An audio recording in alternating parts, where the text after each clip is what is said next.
हमारा कौमी तंजीम का जो मेन थीम है वो गांधी विचारधारा है, और गांधी विचारधारा के जो भी मानने वाले लोग होंगे या पार्टियां होंगी उनको हम समर्थन देंगे, जो भी हमारी ताकत है, जो भी हमारा संगठन है। देखिए वो हम कहेंगे कि अब उनका चल चलाव है, अब जितना भी उत्साह मनाना है 1 साल में मना लें या चुनाव से पहले मना लें, चुनाव के बाद तो ये फिर मौका उनको मिलेगा नहीं। मध्य प्रदेश की जो राजनीति की स्थिति है, जो हम लोग दूर से देखते हैं, आप नज़दीक से देखते हैं, जो हम लोग तक जो सूचना आ रही है, जो खबरें आ रही है, जो मीडिया बता रहा है, उसके अनुसार अगले बार यहाँ कांग्रेस शासन होगा, कांग्रेस की सरकार बनेगी, ये निश्चित है। सर 2024 में यूनिफॉर्म सिविल कोड लाने की तैयारी कर रही है। ये सिर्फ भटकाने की कोशिश है, क्योंकि जब चुनाव आता है तो वो इस तरह की विवाद शुरू 9 साल से क्यों नहीं लाया, अब ये 10वें साल में उनको याद आ रहा है।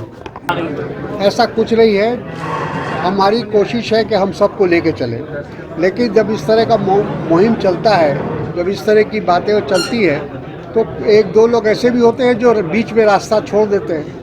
तो अगर वो रास्ते छोड़ देंगे तो कोई बात नहीं, लेकिन हम लोग 2004 में हमने सफलतापूर्वक गठबंधन की सरकार चलाई है 10 साल। कांग्रेस पार्टी को अच्छी तरह मालूम है कि कैसे गठबंधन की सरकार चलती है, कैसे तमाम दलों को लेके चला जा सकता है। 2024 में क्या स्थिति रहेगी कांग्रेस की और पूरे विपक्ष की? हम लोग मिल के चलेंगे ना, अकेले तो चलेंगे नहीं, हम लोग सब लोग मिल के चलेंगे और हम कामयाब होंगे, हमारी सरकार बनेगी 2024 में, निश्चित है। आप और इसका सब को एक तरह से मील का पत्थर समझना चाहिए।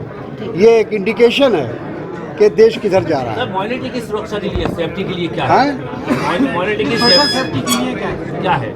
वो तो ये प्रश्न तो प्रधानमंत्री से करना चाहिए। आपका विजन क्या है 2024? हमारा विजन, हम तो कह दिया कि हम सब धर्म समभाव में विश्वास करते हैं, सभी मजहब को, सभी धर्म को लेकर चलना चाहते हैं। कांग्रेस पार्टी वही करेगी। बहुत बहुत शुक्रिया।